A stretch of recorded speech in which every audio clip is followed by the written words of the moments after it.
So today I am going to review the essential of forensic medicine and toxicology by case Narayan Reddy or OP Murthy. The first chapter I am going to review today is chapter number 5, which is medical legal autopsy. So let's begin.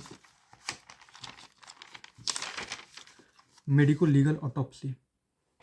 In this chapter we will describe and discuss autopsy procedures including postmortem examination, different type of autopsies, aims and objective of postmortem examination, and also we will describe the legal requirements to conduct postmortem examination and procedure to conduct medical legal postmortem examination. The third topic we will discuss in this chapter is examination of clothing, preservation of viscera on postmortem examination for chemical analysis and other medical legal purposes, and postmortem artifacts.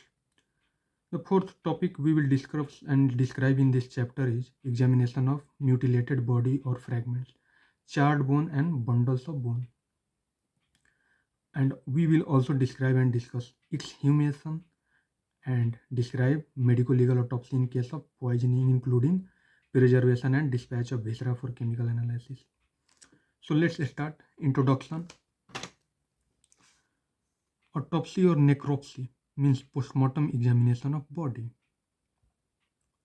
In each and every case, the autopsy must be completed, all the body cavities should be opened, and every organ must be examined, because evidence contributory to the case of death may be found in more than one organ. Partial autopsy has no place in forensic pathologic practice.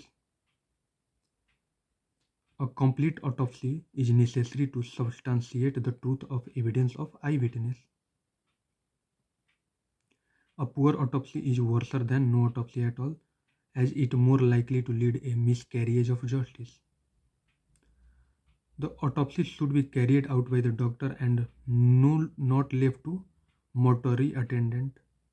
A doctor should remove the organ himself, and the attendant should prepare the body and help the doctor where required, such as sewing the skull cap, reconstruct the body, etc. Types. The approach of the forensic pathologist to investigation of death is different from that of hospital pathologist. First type is pathological autopsy. The hospital pathologists have easy access to relevant information about the history, physical condition, and course of the disease leading to death. The history directs the pathologist to the appropriate ancillary investigation. His main aim is to find morphological changes, extent of a known disease, explaining sign or symptom of the disease, and the effectiveness of treatment. It helps to determine the cause of death, the extent of natural death, or the combination of comorbidities that lead to death. It detects previously unrecognized disease. It helps the family to know of inheritable condition present in the deceased. It often relies on histologic assessment, and it academically oriented. Second type is medical legal autopsy. In medical legal autopsy, often the clinical history is absent, sketchy, doubtful, or misleading. In some cases, identity may not be known. He has to determine time of death and age of injury. He has also to determine the cause, manner, and mechanism of death. If there are any inconsistency between the apparent death scene and his actual finding, he has to visit the scene of crime. He has to carry out careful external examination, including clothing, in the determination of pattern of injury and their relationship to the object or weapon causing them, and collect the trace evidence. It has evidentiary and confirmatory value for public interest. The object of medical legal autopsy is to find out the cause of death, whether natural or unnatural. This is done by detecting, describing, and recording any external or internal injuries, abnormalities, and diseases. Second objective is to find out how the injury occurred. Third objective is to find out the manner of death, whether the death is accidental or suicidal or homicidal. The fourth objective is to find out the time since death. Fifth objective is to establish identity when not known. Sixth objective is to collect the physical evidence in order to identify the object causing death and to identify the criminal. Seventh objective is to retain relevant organ and tissue as evidence. And eighth objective is in newborn infant to determine the question of live birth and viability. Ninth objective is to find the factual and objective information for police and court.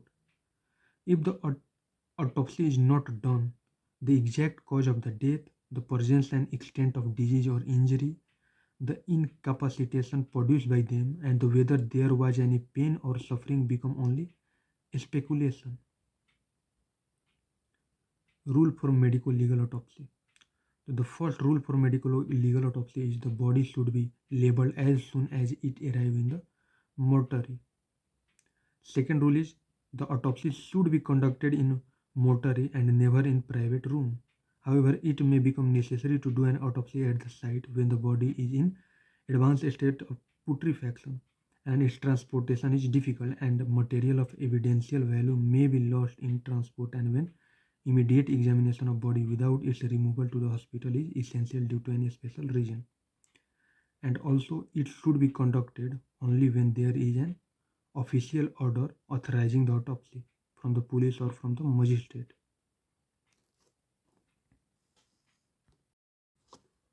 It should be performed as soon as possible after receiving requisition without undue delay. Fifth rule is the medical officer should first read the inquest report carefully and find out the apparent cause of death and obtain all the available details of the case from the case sheet, accident register, etc., so that attention may be directed to the significant points while doing the postmortem examination and to carry out appropriate investigation. Example toxicology, microbiology, virology, radiology, etc. Lack of such information may result in loss of vital evidence. Now, case sheet help to know about nature of wound, if suture or if the patient survive for few days. Second one is if surgical incision passes through an injury during operation. Third one is therapeutic wound like surgical stab wound of chest or abdomen for insertion of drainage tube, and tracheostomy, venesection, etc. and the operative procedures. Fourth one is drainage tube may be introduced through the stab of chest or abdomen.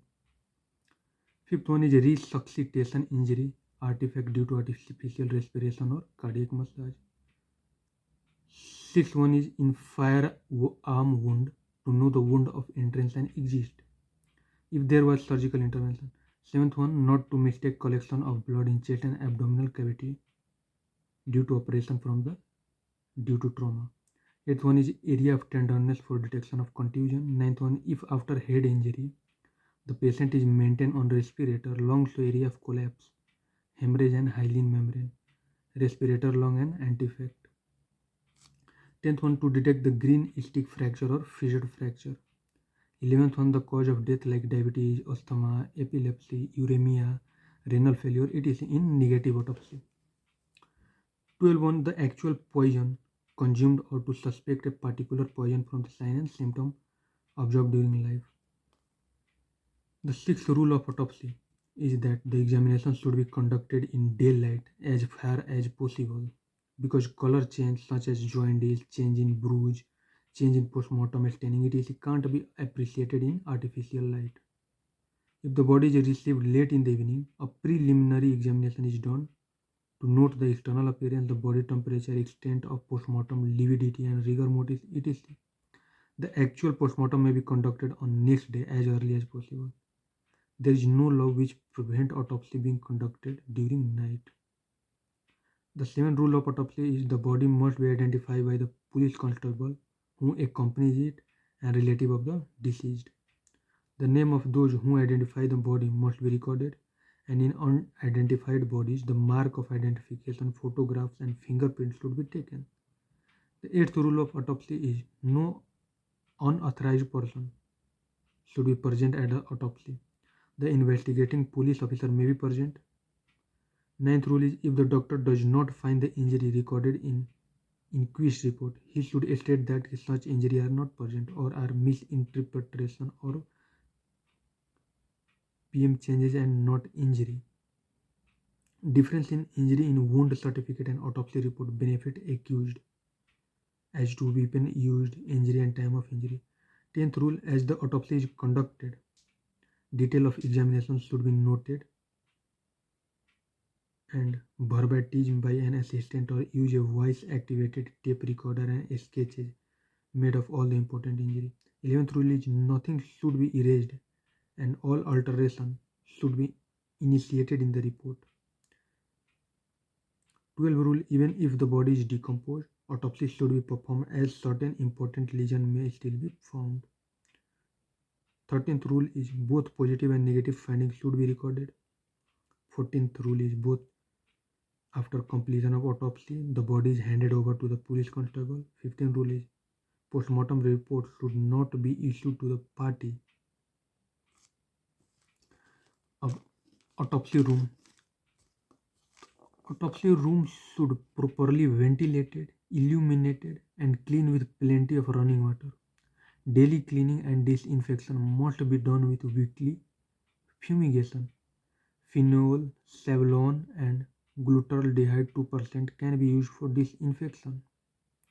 During autopsy, care must be taken to prevent unnecessary swelling of floor, wall, and instrument and splashing of body, fluid, and water. All the instrument must be washed with a disinfectant after use. Biomedical and other material must be disinfected and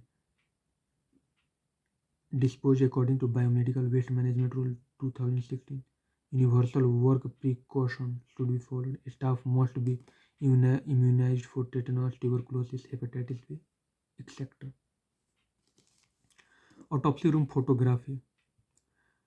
Objective of autopsy room photography: first, to provide a visual record for pathologists to refer to a later time. Second, to allow other professionals to review the pathologist finding and to formulate their own opinions. And the third objective is to show the judge in trial. And fourth objective, for teaching purpose. Procedures of autopsy room photography is: first of all, photographs should be taken from above and at right angle to the body to avoid perspective distortion. All objects such as scalpel and scissors should be excluded. Second rule is the case number should be placed in corner or along one edge of the photograph. A pointer, example a narrow triangle of thin cardboard, may be used if lesion is not readily visible. Third rule is in violent death, front and back view of uncleansed body with its cloth and also after removal of clothes should be taken. Then the body should be washed and in naked body or distance shot to indicate the location of injury and close-up shots of major wound to show detail should be taken, keeping a scale to show the dimension of wound. Fourth rule, if an unknown body photograph of face should be taken. Fifth rule, victim's hand should be photographed to demonstrate electrical burn, defense cut, etc. Sixth rule is ligature, gags, and bindings should be photographed before removal from the body. And seventh rule, for photographing viscera, the shot should be vertical to the lesion. Isolated organs should be cleaned with a sponge and placed on green cloth and photograph. The autopsy protocols. A protocol is signed document containing a written record which serve as proof of something. Autopsy protocol is used in two basic forms. First one is narrative in a story form and second one is numerical by number. The advantage of numerical protocol are: first, it provides a guide for an orderly description of all autopsy findings and tend to prevent the omission of minor details. It is objective and impersonal. Autopsy report. Autopsy report consists of: first, the preamble. This should mention the authority ordering the examination, time of arrival of body at the mortuary, the date and place of examination, the name, age, and sex of deceased, and mean by which the body was identified. Second one is the body of report. The body of the report consists of complete description of external and internal examination of body. It should contain a description of nature, direction, exact situation, and dimension of wound. Number should be assigned to each of the wound that are described. diagram are often the value.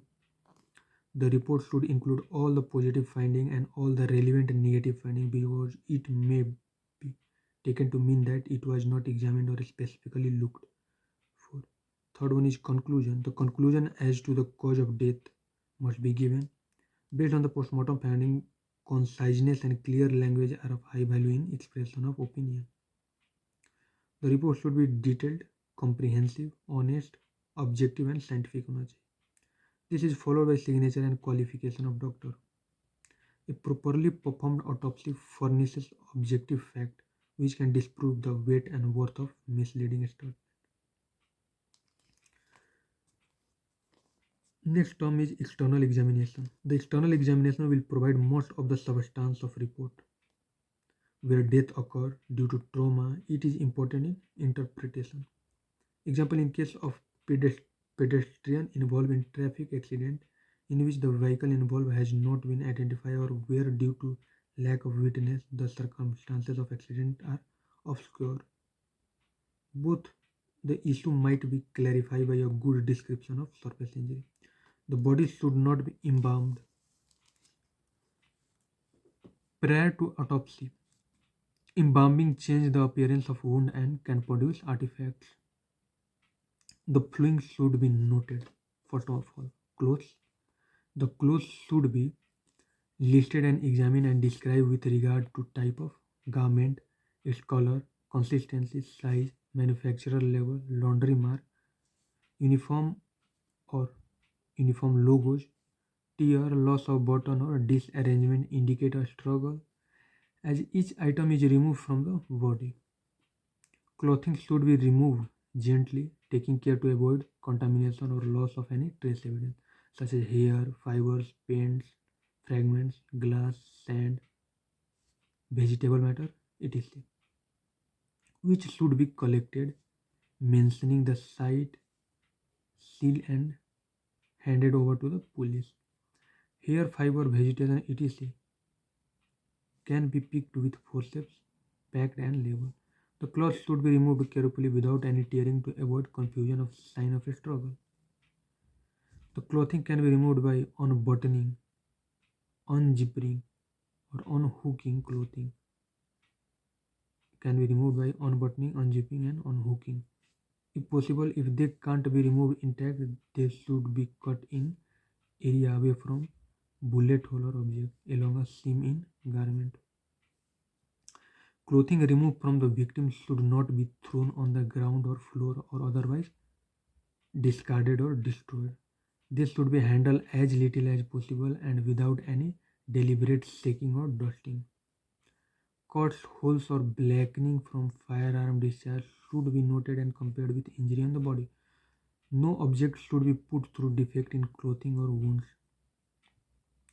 Blood stain, seminal stain, grease stain, etc. should be described. Stain due to poison, stain due to vomit, etc. should be kept for analysis. Wet clothing should be hung up to dry but should not be heat dry. Packing of wet cloth may promote growth of fungus. Stained and unstained area of cloth should not be allowed to come in contact to avoid the additional swelling, and as such clothes should not be folded while stained or wet. The cloth should be placed into clean plastic bag or other suitable clean container. Separate bag or container should be used for each article. Document all clothing of deceased in postmortem report. This should be handed over to the police in seal packet. List of ornaments. First, describe the type, design, color of each, like yellow, white metal, white, red, or green stone, etc. Second point is nail scraping should be taken. Any visible fiber or other matter in the hand or adherent to it should be removed and placed in envelope. 10 small envelopes are labeled, one for each figure. A matchstick is cut or the apex of twice folded filter paper is run under the nail. The finger is held over the envelope marked with its number as the material is removed and then a scraper is dropped into the envelope, which is sealed. Contamination of a specimen with the epithelium or blood of deceased should be avoided. Third one is vaginal and anal swab are taken and also swab from area of suspected seminal staining in all cases of sexual assault. Public hair should be combed through. Matted pubic hair should be cut out with scissor and sample of pubic hair taken. Fourth one is height and weight of the body and general state, body build like amount of fat, strength, medium or thin, development and nourishment. If a weighing machine is not available, approximate estimate of weight of the adult can be made by measuring the stature and girth of chest and waist. Fifth point is general condition of skin like if skin has rashes, petechia, color looseness, turgor, etc. Asymmetry of any part of the body or muscular wastings. General description. This includes stature, sex, age, color, race, build, deformities, nutrition, hair, scar, tattoo mark, mole, pupil, skin disease, circumcision, amputation, deformities, etc. Note the presence of stain on the skin from the blood, mud, vomit, feces, corrosives, or other poison or gunpowder. They should be described precisely and in detail. Eighth point is the presence of sign of disease. Example, edema of leg, dropsy, surgical emphysema about the chest, skin disease, eruption, etc. are to be noted. Ninth point is the head hairs should be examined. Any foreign matter should be removed with forceps and hair combed through for the trace evidence. Sample of both cut and pulled hair from the at least 6 different areas of skull should be taken and labeled as to their origin. 10th point, the face should be examined for frothy fluid at the mouth and nose, cyanosis, petechial hemorrhage, pallor, etc. 11th point is that the eyes should be examined for condition of eyelid, conjunctiva, softening of eyeball, color of sclera, opacity of cornea, lens, state and color of pupil, artificial eye, contact lens, petechia, and periorbital tissue for extravasation of blood. 12 point is the ears should be examined for leakage of blood or CSF. The neck must be examined for bruise, fingernail abrasion, ligature mark or other abnormalities. Observe the degree of distension of neck vessels. 14th point is thyroid examination like size, nodularity. 15th point is lymph node, cervical lymph node, axillary lymph node, inguinal lymph node. 16 is thorax examination like symmetry, general outline. 17th point is breast examination like size and masses. 18th is abdominal examination like presence or absence of distension or retraction or stria gravidarum, etc. 19th point is black bed sore, spinal deformity. 20th is external genitalia like general development, edema, local infection, position of testes. 21st point is the natural orifices like mouth, nostril, ear, vagina, etc. should be examined for injury, foreign matter, blood, etc. If mouth can't be opened, the masseter and temporalis muscles are divided above their insertion into mandible to allow the jaw to become mobile.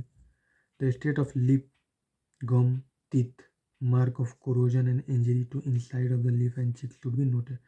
The state of tongue position with relation to teeth and presence or absence of bruising or bite marks should be noted. The presence of froth about the mouth and nostril and smell of alcohol, phenol, it should be noted. 22nd point is note the position of all limbs and particularly of arm, hand and finger. The hand should be examined for injury, defense wound, electric mark, etc. And if clenched to find out if anything is grasped in them. To open the hand completely, the flexor tendon of finger are cut at the wrist and the fingernail must also carefully examined for the presence of any blood, dust or other foreign matter indicative of struggle. Note for edema, needle mark, ulcer, gangrene, tumor, digital clubbing, etc. 23rd point is Needle puncture mark in the arm, buttock, it is should be looked for. 24th point is external wound should be systematically examined, taking up each part of body in turn. The description of wound should include nature, size, length, breadth, depth, direction, position, margin, base, and extremities. The condition of their age, presence of foreign matter, coagulated blood, and evidence of bleeding into nearby tissue noted. Determine whether they were caused before or after death and their time of infliction. Collect foreign material like hair, grass, fiber tissue that may be in the wound. If injury are obscured by hair on the scalp or the area should be shaved. Deep or penetrating wounds should not be probed until the body is open. In burn, their character, positions, extent, and degree should be mentioned. The use of printed body sketches is very useful. Each injury should be drawn in and measurement noted alongside each and distance from the anatomical landmark recorded.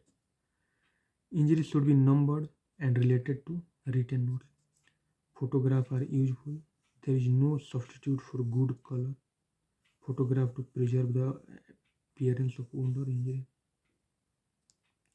If the blood spot or smear on the skin are important, the area should be photographed before and after the skin is clean.